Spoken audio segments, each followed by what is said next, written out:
I'm sitting under my lemon tree in this little backyard, and I'm telling you this story because I know many of you have been through the same thing. My name is Robert Miller. I'm 68 years old, and my hands remember every single brick I laid in Houston under that Texas sun that could melt the asphalt. January of 2024 became the month I finally understood what the words squeezed lemon mean. If you're listening to me from far away, from those places where you also sweat for your loved ones, you'll understand every word I'm about to say.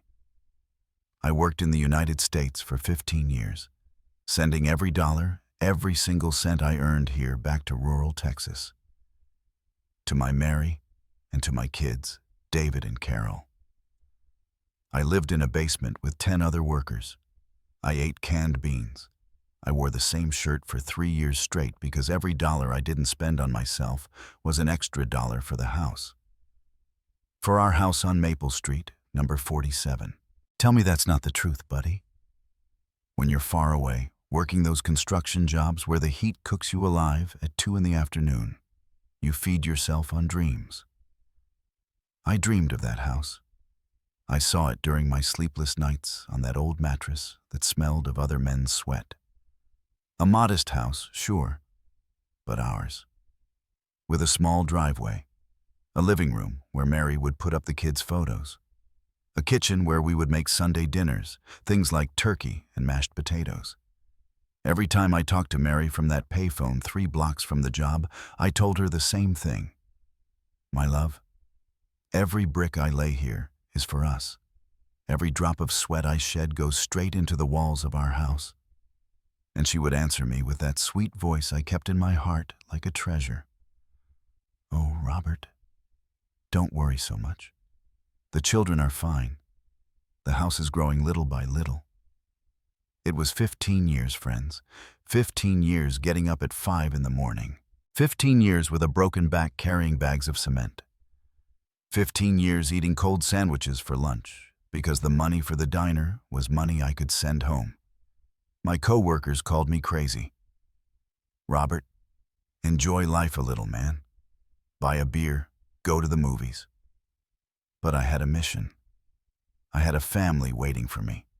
A house growing brick by brick with my effort. On Sundays, when the others went to the sports bars or the parks, I stayed behind writing letters. Yes, handwritten letters on that cheap paper they sold at the corner store. I wrote to Mary, telling her my plans. When I get back, we'll put new tile in the bathroom. We'll plant a garden where you can have your flowers. The kids will each have their own room. And I sent separate little letters to the kids. I promised David we'd build a tree house together. I told Carol I was going to buy her the pink bike she wanted so badly. Do you know what hurts the most? That during all those years, I was happy. Happy in my sacrifice. Happy in my poverty. Happy sleeping in that damp basement. Because I knew that every day that passed was one less day until I returned. Every month I sent the money order was like putting another stone in the foundation of our future. When I finally returned in January of 2024, my heart was pounding like a boy in love going to see his girlfriend. The bus dropped me at the terminal in rural Texas, and I carried my old suitcase. The same one I had left with 15 years before. I walked those streets I knew by heart, but they looked different. More modern, with more cars, with new stores, but I only had eyes for one address. Maple Street, number 47. I walked slowly down that street, savoring every step. I'm almost home, I told myself. I'm almost going to hug my Mary. I'm almost going to see how big the kids are. I had rehearsed the moment 1,000 times in my head. I would knock on the door. Mary would run out. She would hug me, crying. The kids would come right behind her. But when I got to number 47, something was wrong. The house looked different. There was a new, elegant black wrought iron fence. The windows had curtains I didn't recognize, made of that expensive, shiny fabric. In the driveway, there were two cars that weren't ours. A blue sedan and a white SUV, both brand new. The yard had plants I hadn't planted. I stood there on the sidewalk like an idiot, with my suitcase in my hand, thinking maybe I had the wrong address. But no. There was the number 47 nailed to the wall. There was Mr. Johnson's store on the corner. It was my house. But it didn't feel like my house anymore. Then Mr. Peterson came out of the house next door. Mr. Peterson, who had been our neighbor since we bought the lot. A good man. One of those who always has time to chat on the sidewalk. He saw me and his face changed. The smile disappeared, and his eyes grew sad.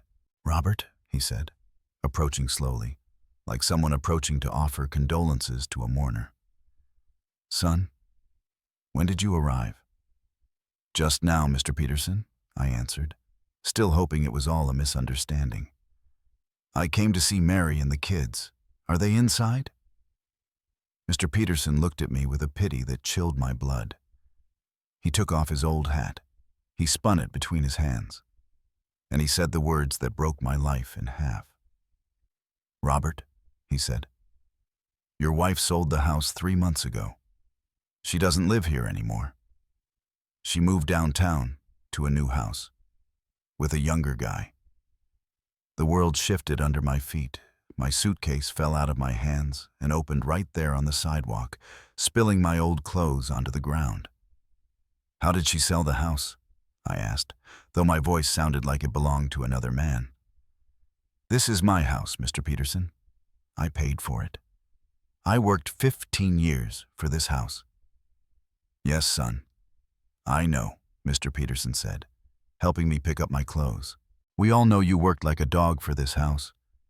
But she said she needed the money. That times are tough. And well, the house was in her name." That's when I understood the first part of what was waiting for me. But I still didn't know that those words, squeezed lemon, I was going to hear from the mouth of the woman who had been my entire life. I still believed there could be an explanation. That Mary had sold the house because of some emergency. That when she saw me, she would explain everything, and we would find a way to fix things. But when you've lived 68 years, buddy, something inside tells you when things are truly lost. And that afternoon, standing on the sidewalk of Maple Street with my clothes scattered on the ground, I already knew that my life, as I had dreamed it, was over. My friends, there are moments in life when the world turns upside down with a single sentence. Mr. Peterson gave me the address where Mary was now living. A new neighborhood downtown. One of those places where the houses have electric gates and the cars shine like mirrors. I walked there, carrying my suitcase, still holding on to that foolish hope that men have when we don't want to accept what we already know. The building was modern. One of those with an elevator and marble floors in the lobby. I went up to the 3rd floor and knocked on the door of apartment 32. The footsteps that approached weren't Mary's. They were heavy steps. A man's. The door opened, and there he was. A guy about 40 years old, a freshly ironed white shirt, dress pants. And what caught my attention the most, a thick gold chain around his neck. One of those that are heavy and scream to the whole world that you have money. He had the belly of someone who eats well every day, and the soft hands of someone who has never carried a sack of cement. He looked me up and down with that face rich people make when they see a poor person at their door. "Yes," he said to me, as if I were a salesman bothering him in the middle of the afternoon. "I'm looking for Mary Miller," I said, trying to maintain my dignity. "I'm Robert, her husband." The man didn't move from the doorway. He just shouted inside, "Mary, Robert is here." Then I saw her. My Mary came out from the back of the apartment, But she wasn't the woman I had left 15 years ago. She had lost weight, yes, but not in the natural way. She looked like one of those women who go to the expensive gym and diet with a nutritionist. She had her hair dyed a blonde that didn't suit her, highlights that shone under the artificial light. She was wearing clothes I didn't recognize. A silk blouse and expensive-looking pants, the kind they sell in mall boutiques. But what hurt the most were her eyes. She looked at me like a stranger. There was no joy, no surprise. There was none of the love I had kept in my heart all these years. "Robert," she said to me with a voice as cold as ice, "you finally came back. You finally came back." As if I'd been on vacation. As if 15 years hadn't passed with me working like an animal to send her money every month. I tried to hug her, because you don't forget 15 years of marriage overnight. 15 years of love, of letters, of promises. But she took a step back, as if I stank, as if my work-soiled hands were going to stain her silk blouse. "We need to talk," I told her. She sighed, as if talking to me were the heaviest thing in the world. "Fine, but make it quick. Victor and I have a dinner engagement." Victor, that was the admirer's name. Victor, who was still looking at me from the doorway as if I were a cockroach that needed to be crushed. "I sold the house," Mary told me. Just like that. So simple, so direct. Like someone saying, "It's going to rain today." Or, "The stock market is up." "How did you sell the house?" I asked, feeling the floor move beneath my feet. "That's our house, Mary. Our house that I worked 15 years for. The house where we were going to grow old together." She shrugged. "I needed the money, Robert. Times are tough. The kids are in school. There are expenses. You weren't here to decide." "I wasn't here?" My voice broke. "I wasn't here?" "I was there, Mary. Sweating under that damn Texas sun. Eating cold beans, sleeping on a stranger's mattress, sending you every dollar I earned. For that house. For our house." Mary looked at me with a smile that didn't reach her eyes. A cold smile. Cruel. "Our house? The house was in my name, Robert. You wanted it that way yourself, remember? You said it was safer. That if something happened to you, I would have everything secured. And you were right. I had put the house in her name because I thought it was the right thing to do. Because I trusted her. Because I thought we were in the same boat, rowing toward the same harbor. But I paid for it, I told her. And my voice sounded like a child begging for justice. Every brick, every window, every tile in the bathroom. With my sweat. With my work. "Yes. You sent money," she said, as if that were a minor thing. "But I was here raising your children, looking after your things, waiting for you. I worked too, Robert." Then Victor, that smug rooster with his gold chain, spoke up. "Listen, sir. Don't come here causing trouble. The house was sold legally. I have all the papers in order. If your wife was the owner, she had the right to sell it." "Your wife?" He didn't even say his wife, as if Mary was already his. As if I were just a crazy old man claiming something that was never mine. "And the children?"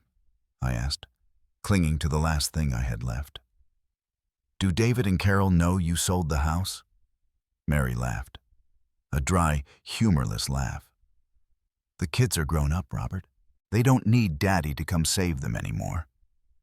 They have their lives, their jobs, their families. The world kept turning without you." Those words hurt more than a punch to the gut. For 15 years, I had dreamed of coming home, of hugging my children, of asking them how school went, of meeting their boyfriends or girlfriends, of being the father I couldn't be from afar. "Where are they going to live?" I asked.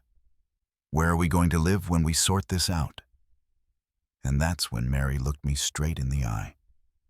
And she said the words I will never be able to forget. The words that were branded on my soul like a hot iron. "We?" she said. "There is no we, Robert. You're a squeezed lemon, that's what you are. We already drank all the juice you had inside, and now there's nothing left. Just the useless rind." And rinds get thrown in the trash. I was speechless. 15 years of letters calling her my love. 15 years of promises, shared dreams, plans for when I returned. 15 years believing she was waiting for me. That she was counting the days just like I was. "We don't need you anymore," she continued. And every word was like a stab. "Victor has a good business. The kids already graduated. They have their jobs. You fulfilled your function. You sent the money. You paid for the house. You raised the children from a distance. Now you're just extra." Victor smiled behind her, satisfied. "Exactly, sir. There's no place for you here. Life moved on." I tried to say something, to defend myself, to explain that I had come back to be with her, that I had plans, that we could start over. But the words wouldn't come out. It was as if my tongue had been torn out. Mary moved toward the door, ready to close it. "If you need anything, talk to the children. But don't look for me again, Robert. This chapter is closed." The door shut with a dry bang that echoed down the hallway. I stood there like an idiot, with my old suitcase in one hand, and my heart shattered in my chest. Behind the door I could hear their voices, Mary laughing at something Victor said, as if nothing had happened, as if she hadn't destroyed 15 years of my life in 5 minutes. I walked down the stairs slowly, feeling every step like a mountain. On the street, people were walking normally. Cars were passing normally. The world kept turning normally. But for me, everything had changed. I was no longer Robert Miller, the man who worked in the United States for his family. Now I was Robert Miller, the squeezed lemon who was no longer good for anything. That night I slept in a cheap hotel near the bus station. It cost $15 a night. The walls were stained with damp, and the mattress sagged in the middle. But it was all I could afford with the few dollars I had left. I lay down fully dressed, staring at the ceiling, repeating Mary's words in my head. Squeezed lemon, useless rind. Do you know what the worst part of all this is? A part of me thought maybe she was right. I'm going to tell you the truth, my friends. The betrayal of a wife hurts like a stab, but it's a quick, clean pain. The betrayal of your children is like a slow disease, killing you from the inside, drop by drop, day after day. After Mary slammed the door in my face, I still had hope. I still thought that someone in this world would understand me, that someone would remember the 15 years I spent working like a beast to give them a better life. David worked in an elegant office downtown, in one of those new buildings with elevators and air conditioning. My eldest son, 35 years old. The boy I promised over the phone from Houston that we'd play baseball when I got back. That we'd go fishing in the river like my dad did with me. I found him at his desk, wearing a suit that cost more than I earned in a month back in the United States. He had one of those expensive watches on his wrist, polished shoes, his hair slicked back with gel like executives in the movies. "Dad," he said when I walked into his office. And he didn't get up to hug me. He didn't even get up to greet me properly. He kept typing on his computer as if it were more important than his father, who had just returned after 15 years. "How are you?" "Good, son," I told him, though I was dying inside. "I came to find you because I need to talk to you. Your mother sold the house." David sighed. In that way, young people sigh when old people come to them with problems they consider silly. "Yeah, I know. Mom told me." "You knew?" My voice cracked a little. You knew?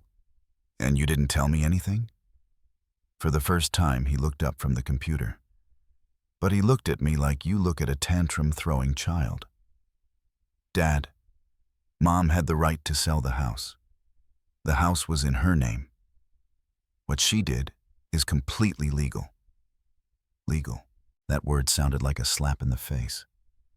My own son, the child I carried in my arms when he was a baby, was talking to me about legalities as if he were a lawyer defending a criminal.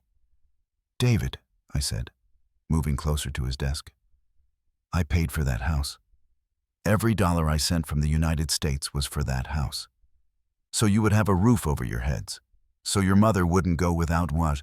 So you and your sister could go to school. Yes, Dad. We know, he said with a tired voice, as if he had heard that story 1,000 times and was bored of it. You worked. You suffered.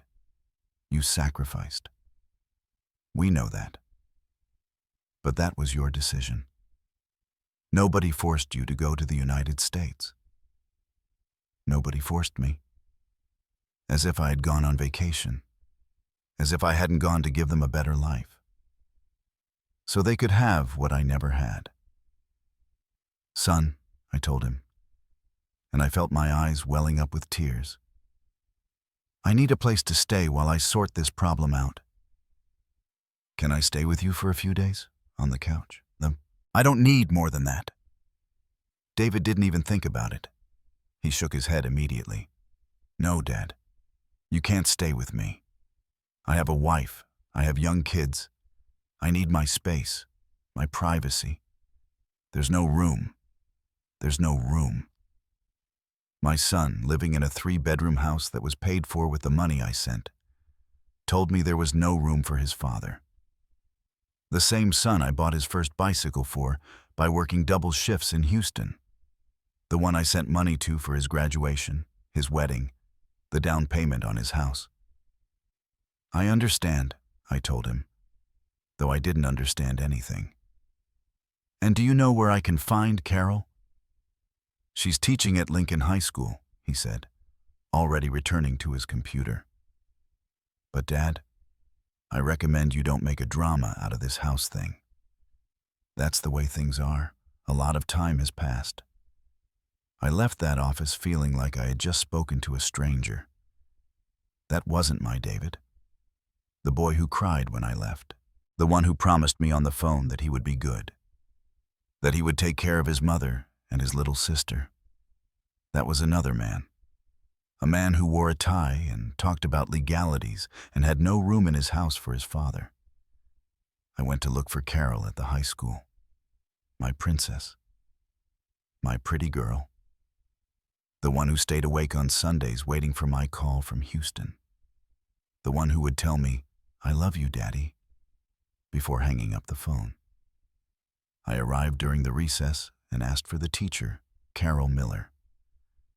A secretary told me she was in the courtyard supervising the students. I saw her before she saw me. 32 years old, a complete woman. She wore an elegant blue dress, high heels, her hair professionally done. She looked prosperous, educated, like those teachers you see in magazines. She was chatting with other teachers, laughing at something one of them had said. For a moment, I just stood there looking at her, remembering when she was 5 years old, and she asked me to bring her a doll from the United States. "Dad," she said when I approached. She didn't run to hug me as I had expected. She stayed where she was, as if surprised to see me, but not surprised in a good way. "Hello, my princess," I said, and I tried to hug her, but she gave me a quick hug, one of those you give when you don't want to, but politeness forces you to. "When did you arrive?" she asked me, glancing at the other teachers as if apologizing for the interruption. 2 days ago. I came to see the family, to finally be with you all." Carol sighed. That same tired sigh David had given. "Dad, I need to talk to you, but not here. The teachers are watching me. Can you wait for me in the parking lot? I get off in an hour." I waited for an hour under the sun, sitting on a bench in the park across from the school, watching the children play, remembering when David and Carol were that age, when I dreamed of coming back to take them to the park, to push them on the swings, to buy them candy and ice cream like normal dads do. When Carol came out, she got into a car I didn't recognize. A brand new white Nissan with fancy rims and tinted windows. She drove up to where I was and rolled down the window. "Get in, Dad. Let's talk." We went to one of those modern coffee shops that sell expensive cappuccinos and French pastries. Carol ordered a latte. I ordered a black coffee because it was the cheapest thing on the menu. She looked uncomfortable. She fiddled with her phone. She looked everywhere but at me. "Dad," she finally said, "I know what happened with the house. Mom told me you went to look for her." "Carol, my girl," I told her, trying to recover some of the connection we had when she was little. "I need you to help me understand what happened.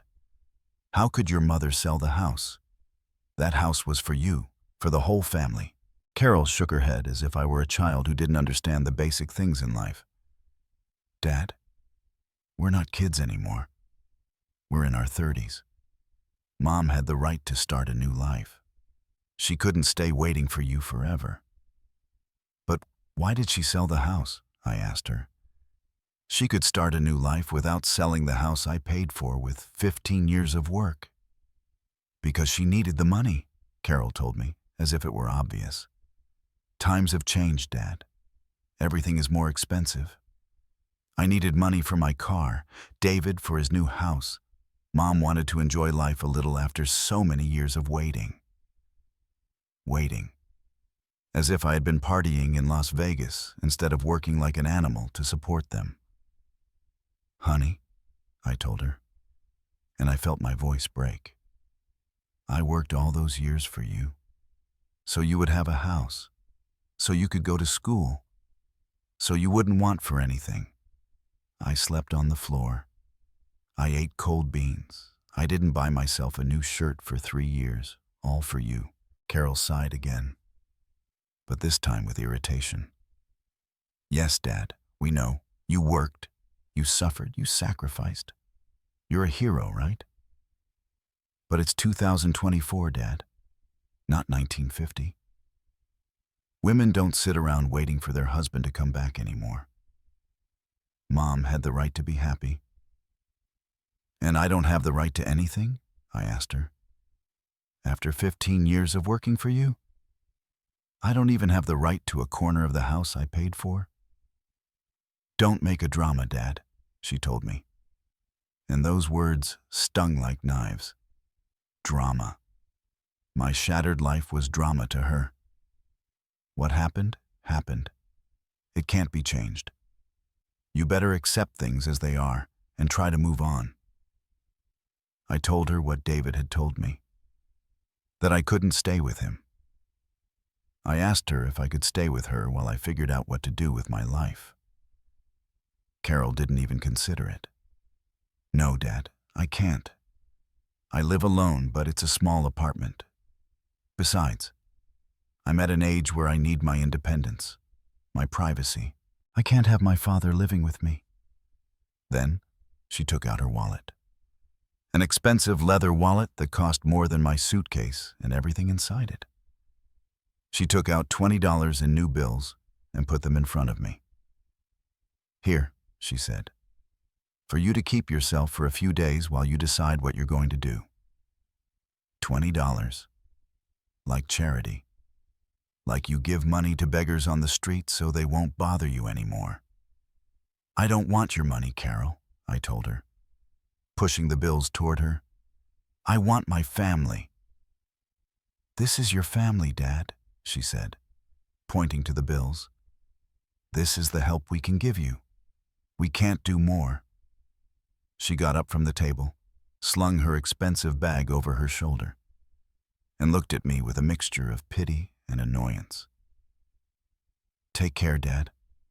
And please, don't look for Mom anymore. Don't make things harder for her than they already are." She left in her new car, leaving me sitting there with $20 on the table and a shattered heart. The waitress came over to ask if I wanted anything else, and I told her no, that I was leaving. I paid for the 2 coffees with part of that $20. The first time in 15 years I spent money my children had given me, instead of being the one giving to them. That night, in the same dingy hotel room, I lay down to think about everything that had happened. About the Sunday phone calls from Houston, when Carol would tell me about school, and David would brag about his grades. About the letters I wrote them, promising them that when I came back, we would do all the things we couldn't do while I was away. About the toys I mailed them every Christmas, buying them with the money I had left over after sending the money order for the house expenses. How was it possible that those children who told me, "I love you, Daddy," over the phone, had turned into these adults who saw me as a burden? How was it possible that the girl who cried when the call was cut off because the time ran out now had no room for me in her small apartment? I got up and went to the bathroom to wash my face with cold water. In the mirror, I saw an old man with wrinkles I didn't have when I left, with graying hair, with calloused hands cracked by cement and sun. I saw a man who had given the best years of his life believing he was building something for his family, and who now realized that the only thing he had built was his own loneliness. Maybe they're right, I said out loud, talking to my reflection in that stained mirror. Maybe I am a squeezed lemon. Maybe I'm useless now. But something inside, something that neither Mary's betrayal nor my children's rejection had been able to completely kill, told me it couldn't be true. That a man doesn't just turn into garbage because his family decides they don't need him anymore. That there had to be something more, some way to reclaim, not the lost love, because that was gone forever, but my dignity. I couldn't sleep that night. I stayed awake until dawn, listening to the sounds of the city, thinking about everything I had lost, and asking myself if there was still anything worth fighting for. But you know what, friends? Sometimes God sends signs to those who are ready to see them. On the third day in that miserable little room, with the yellow-stained ceiling and the smell of damp that gets into your bones, I decided to do something I hadn't done since I arrived. Check my old backpack thoroughly, that canvas backpack that had accompanied me for 15 years. That smelled of sweat and nostalgia. That held not just my clothes, but all the memories of my life in Houston. Right inside, in the back pocket I hardly ever used, was a yellowed plastic folder, a folder I had religiously kept all these years, without realizing that one day it would save my life. Inside were all the receipts for the money orders I sent to Texas for 15 years. Every piece of paper, every receipt, every Western Union slip with my name clearly written. Robert Miller sends money to Mary Miller for house expenses. But that wasn't all. At the bottom of the folder, folded so many times it was tearing at the corners, was a paper that made my hands tremble when I saw it. It was a letter I had sent to Mary in 2009 when we were looking at lots to buy the house. A letter written in my own hand where I told her, "My love, I found the perfect lot on Maple Street. It's for us, for our family. Every dollar I send is for that house that will be our home when I return." And clipped to that letter was a copy of the preliminary contract we had signed with the lot seller. A paper that clearly stated, "The house will be built with funds sent by Mr. Robert Miller from the United States for the Miller family's asset." It wasn't a complete legal document, but it was proof. It was the truth written on paper. I sat on that sagging bed, with those papers trembling in my hands, feeling that for the first time in days I could breathe fully. I wasn't crazy. I hadn't made anything up. I had paid for that house, dollar by dollar, drop of sweat by drop of sweat. The next day I went to look for Mr. Peterson. I found him sweeping his sidewalk, as he did every morning since I'd known him. When he saw me arrive with my folder of papers, he knew immediately that something had changed in me. "Mr. Peterson," I told him, "I need you to recommend a lawyer to me, a good one of those who isn't afraid to fight for justice." Mr. Peterson leaned on his broom and looked at me with those wise eyes that men who have lived a lot possess. "Look, Robert, I know a young man who has his office nearby. His name is Henry Valdez. He's an attorney. I watched him grow up from a kid. He's Mr. Johnson's son, the one who had the hardware store on the corner. His dad also went west to work when he was little." "Does he charge a lot?" I asked him, because I knew that with the $20 my children had given me, I wouldn't get very far. "I don't know that, son, but he's a good young man. He studied on scholarships. He graduated with honors. They say he's one of the few lawyers who still truly believes in justice, not just in money." Mr. Peterson gave me the address. A small 2-story building on Main Street, painted white with a discreet plaque that said, "Henry Valdez, Attorney at Law, Civil and Family Matters." I went up the stairs slowly, feeling that every step brought me closer, either to salvation or to another bigger disappointment. The secretary was a young woman who received me kindly. "How can we help you?" she asked me, without looking at me with the contempt I had gotten used to seeing in people's eyes when they saw my old clothes and my calloused hands. "I need to speak with the attorney," I told her. "It's about a problem with a house." "Do you have an appointment?"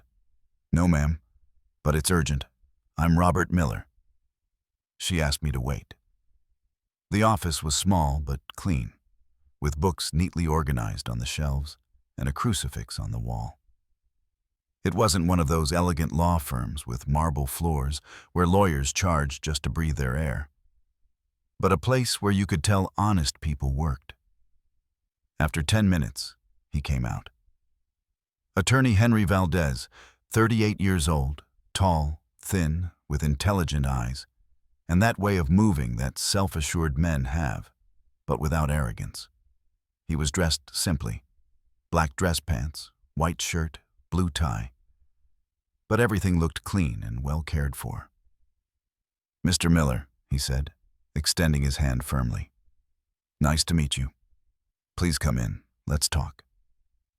His office was small but organized. I sat across from his desk, which had a photo of a young woman with 2 children. His family, I supposed. On the wall were his diplomas and a photo of him graduating, with an older woman who had the same eyes. His mother, probably. "Tell me what's happening," he said, taking out a notebook and a pen. I told him the whole story. From the beginning. The 15 years in Houston. The money I sent every month. The house that was built dollar by dollar with my labor. The return. And the surprise that Mary had sold everything. I told him about the words, squeezed lemon, about the rejection from my children, about the nights in the cheap hotel feeling like my life hadn't been worth anything. Henry listened without interrupting. Occasionally, he would write something in his notebook, but most of the time he just looked me straight in the eye, nodding, as if he understood every word, every pain, every betrayal I was telling him. When I finished talking, I took out my folder of papers. "I brought this," I said. "I don't know if it's useful for anything, but it's all I have." Henry took the folder carefully, as if it were something sacred. He reviewed every paper, every receipt, every slip. He read my letter from 2009. He studied the preliminary contract. I saw his eyes light up as he examined the documents. "Mr. Miller," he said after a long while, "this is very interesting. Very interesting." "Interesting how, attorney?" He leaned back in his chair and looked right at me. "Look, I won't lie to you. It's a complicated case. The house was indeed in your wife's name, and she had the legal right to sell it.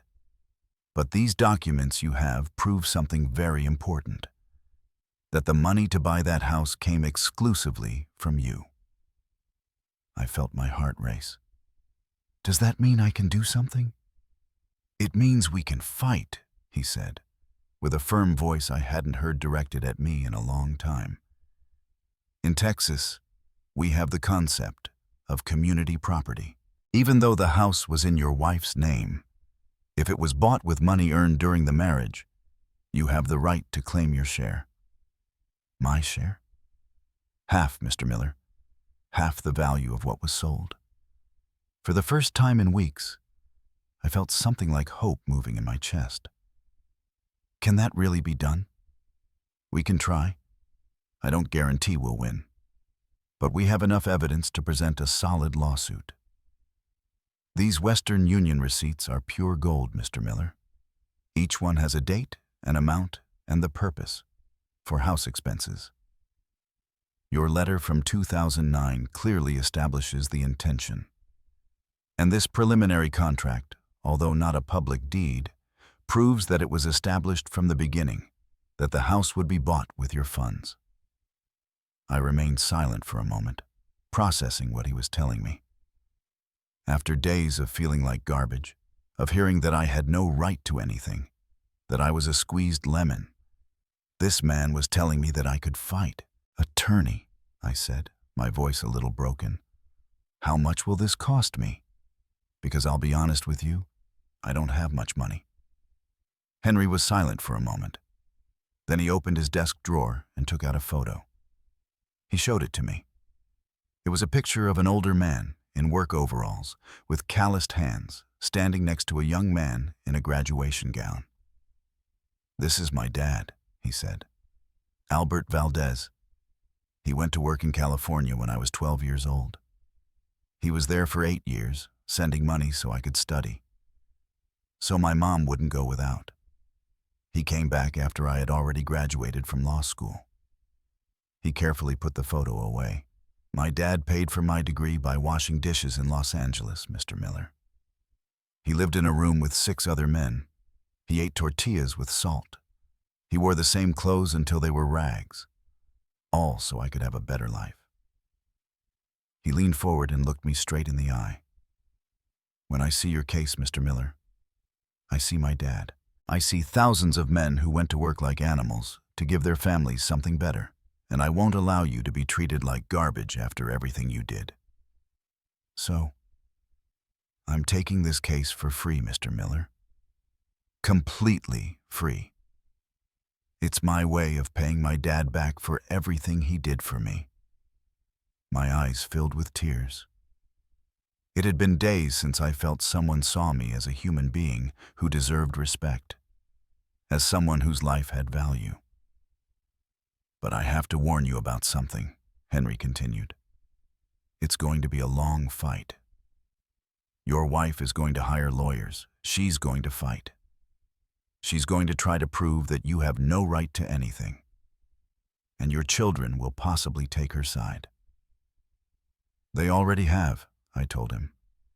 They already made it clear that for them, I don't exist. Then prepare yourself, Mr. Miller, because this is going to get ugly. But I promise you one thing. We're going to fight with everything we have. And if God wills it, and justice still exists in this country, you're going to get back what is yours. That afternoon, I left Attorney Henry's office feeling something I hadn't felt since I arrived in Texas. That I still had dignity. That my life hadn't been in vain. That a man who worked 15 years for his family couldn't be treated like garbage, just because that family no longer found him convenient. Henry asked me to gather every memory I could. Letters, photographs, names of people who knew me and knew about my sacrifice. A man your age's memory is a treasure, Mr. Miller, he told me. Old people remember what's important, and we're going to use every memory to build our case. That night, in my hotel room, I started writing. On some cheap sheets of paper, I began to write down every detail I remembered from those 15 years. Every phone call, every letter I sent, every promise I made, the names of the neighbors who knew my story, the important dates, the moments when I spoke to Mary about the house we were building together. For the first time in weeks, I stayed awake. Not because of sadness, but because of hope. Because I had found someone who believed in me. Someone who understood that behind those wrinkled papers, there was an entire life of work and sacrifice that deserved to be defended. As my late grandmother used to say, God doesn't abandon those who don't abandon themselves. And I, Robert Miller, was not going to abandon myself anymore. The legal battle lasted 8 months, my friends. 8 months that felt like an eternity. But they taught me something I had forgotten during all those years of humiliation. That a man who fights for what is just is never completely defeated, even if the whole world turns against him. Mary hired the most expensive lawyer in Texas, with the money from the sale of my house. An elegant type.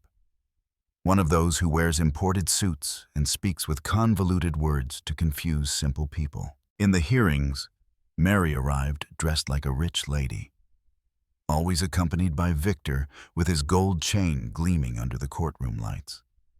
She looked at me as if I were a cockroach that had dared to climb onto her glass table. Yes, Your Honor, Mary declared with that fake voice she had adopted. It's true that Robert sent money from the United States, but that money was not to buy a house. It was to support his children, for family expenses. They were like, what do they call it? Child support. I was a de facto single mother, raising 2 children without the father's physical support. Every word that came out of her mouth was like a slap. De facto single mother. As if I had been partying in Las Vegas instead of working 18 hours a day under the sun that melts your skin. Victor also gave his testimony, very self-assured. I bought the house completely legally, Your Honor. Mary Miller was the registered owner. She had all her papers in order. I didn't know anything about any husband working in the United States. To me, she was a free woman who could sell her property. The children, David and Carol, didn't even show up at the courthouse. When Henry subpoenaed them as witnesses, they sent letters saying they didn't wish to participate in family conflicts and that they respected their mother's decisions. They didn't even have the courage to come and lie to my face. They preferred the cowardice of silence. But my attorney Henry was a warrior for justice, I swear to you. That young man worked as if his life depended on the case. He found Mr. Jones, the corner store owner, who perfectly remembered when I would call from Houston and shout to Mary from the phone booth. My love, I already sent the money for the materials. Tell the mason he can start the foundation. He tracked down Mrs. Smith, the next-door neighbor, who declared, I saw the money orders arrive every month.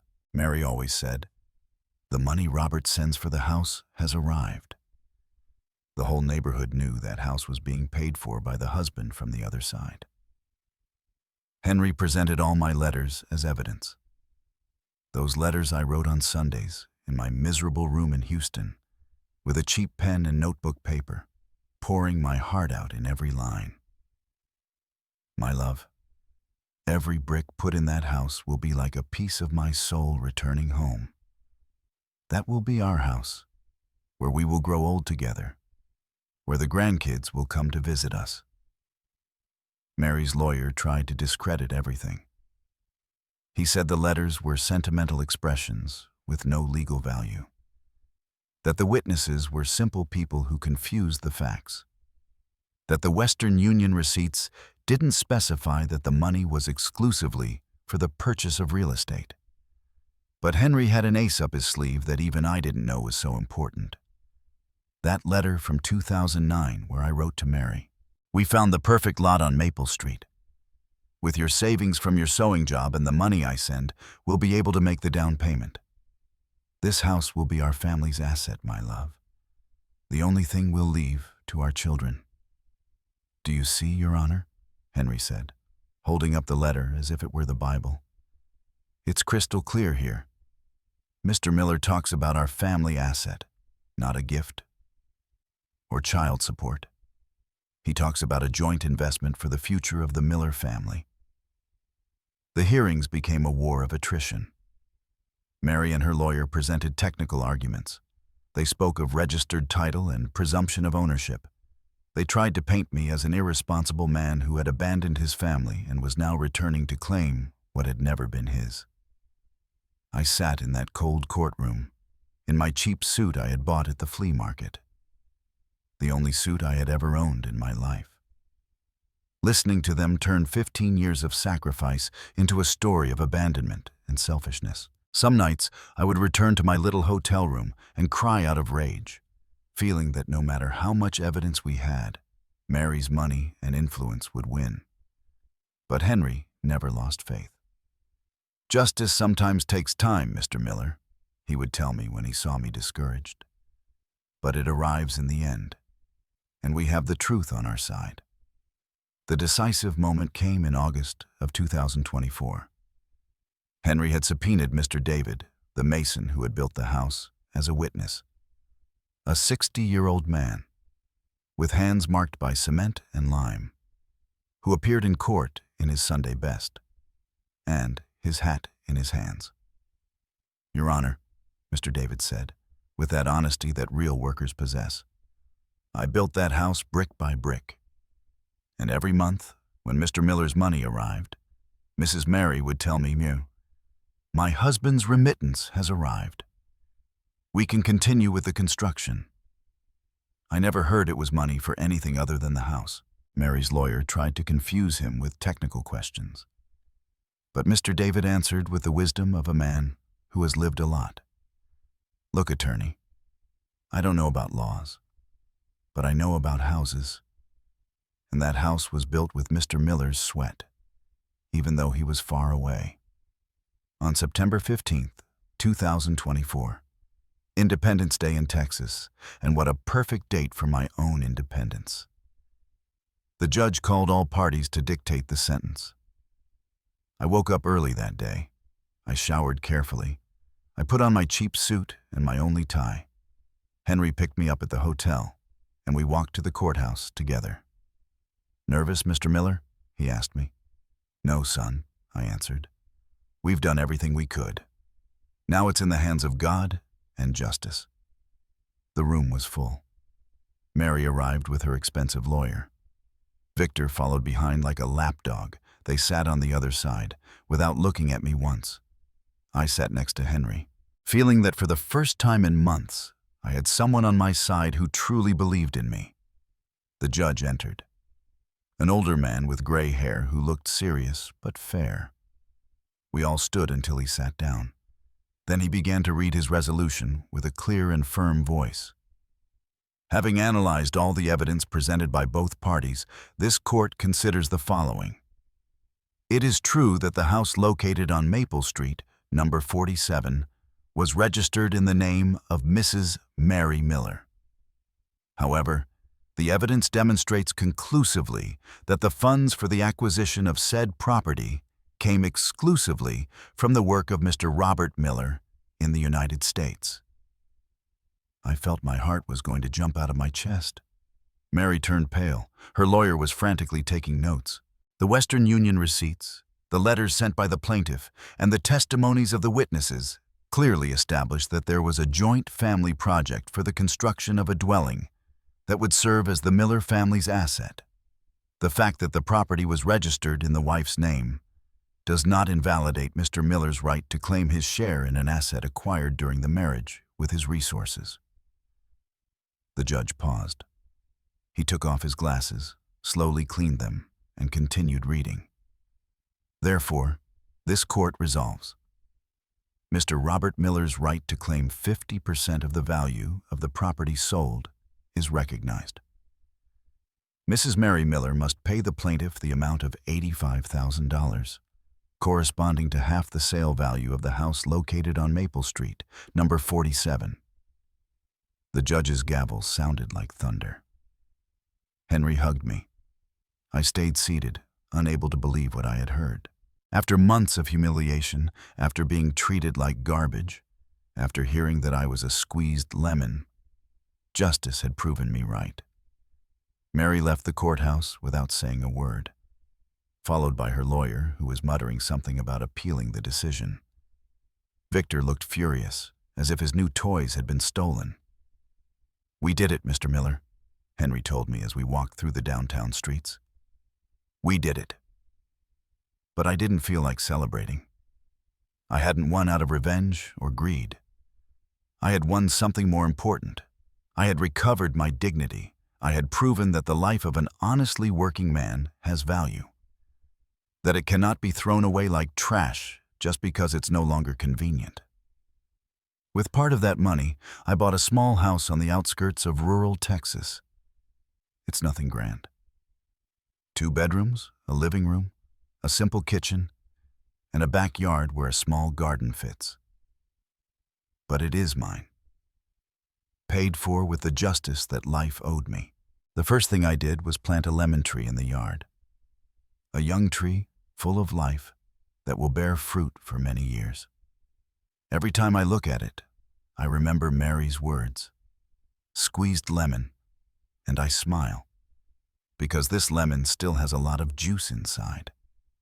Mary and Victor broke up 3 months after she had to pay me. It turns out that when the money from the house sale ran out, the love ran out too. She looked for me once. She came and knocked on my new door, but I didn't open it. I saw her through the window, standing on my sidewalk in her expensive clothes, but with a drawn face, as if life had hit her. Later I found out she had had to sell the downtown apartment to pay me, and that she was now renting a small room in a rundown apartment complex. The wheel of life, as they say. The children still didn't speak to me. David and Carol acted as if I didn't exist, as if the judge's verdict had been an injustice that had to be ignored. But that didn't hurt me like it used to. I had learned that sometimes families break up forever, and that you have to build your happiness with the people who truly value you. 6 months after the verdict, on a Saturday afternoon while watering my lemon tree, I heard a knock on the door. When I opened it, there was Carol. She looked different. Thinner, without makeup, in simple clothes. She was no longer the elegant teacher with the new car. She looked like what she had always been. My daughter. She sat down on the plastic chair I have in the yard, looking at the lemon tree that was already starting to give its first flowers. She was silent for a long time, just looking, as if she were thinking about everything that had happened. "Forgive me, Dad," she finally said, with a broken voice I hadn't heard since she was a child. I didn't run to hug her like I would have before. I was no longer the same man who had returned from Houston with a heart full of hope. I poured her a coffee in a simple mug. I sat down in my other plastic chair, and I listened to her. "I realized what we did," she continued. "How badly we treated you. Mom filled our heads with ideas, convinced us that we didn't need you anymore, that you were a burden from the past." "And what do you think now?" I asked her, without harshness, but also without the automatic affection of before. "Now I think we were ungrateful," she said, and her voice broke. "My whole life you paid for my school, my university, my car, the house. And when you came back looking for a little affection, we closed the door on you." I took a sip of my coffee and looked at my lemon tree. "You know what, Carol? Your mother once told me I was a squeezed lemon, that they had taken all the juice and only the useless rind was left." Carol started to cry. "Dad, that was wrong. Very wrong." "No, honey," I said calmly. "It was correct, but not for the reasons she thought." Carol looked at me without understanding. "A man becomes a squeezed lemon when he lets himself be squeezed," I explained. "I let myself be squeezed for 15 years. I worked like an animal. I lived like a beggar. I completely forgot about myself because I believed that's what I had to do for you. I became a squeezed lemon because I squeezed myself. I got up and touched a branch of the lemon tree. But now, I won't let myself be squeezed anymore. Now I know that a man has to take care of himself too. That he can't give himself completely and expect others to take care of him. Do you forgive me, Dad? I already forgave you, Carol. I forgave you the same day the judge ruled in my favor. But things can't be like they were before. I understand, she said. Can I come visit you sometimes? You can come whenever you want, I answered her. But no longer as the daughter who comes for the dad to solve her problems. As the person who wants to know the man I became. Now I live peacefully. I work part-time in a carpentry shop near my house, making simple furniture for the people in the neighborhood. I don't earn much, but it's enough for my simple life. In the afternoons, I sit under my lemon tree with a book, or simply watch the sunset, feeling a peace I hadn't felt in decades. Attorney Henry became my friend. He comes for coffee on Sundays. We talk about life, his children, my plans for the garden. He's a good man, one of the few left in the world. You won, Mr. Miller, he always tells me when he visits. No, my friend, I answer him, looking at the mountains I can see from my yard. I didn't win. I recovered something I had lost long before Mary sold the house. What did you recover? My dignity, Henry. The right to live with my head held high. That's not a victory over others. That's a victory over oneself. And it's true, friends. The money they paid me didn't give me back my family or erase the years of humiliation, but it gave me back something more valuable. The certainty that a man who has worked honestly all his life deserves respect. Starting with self-respect. Every night before I go to sleep, I go out to my yard and touch the leaves of my lemon tree. I am no longer the squeezed lemon who arrived in Texas in January of 2024. Now, I am Robert Miller, a 68-year-old man who learned that dignity cannot be taken away by others. You can only lose it yourself.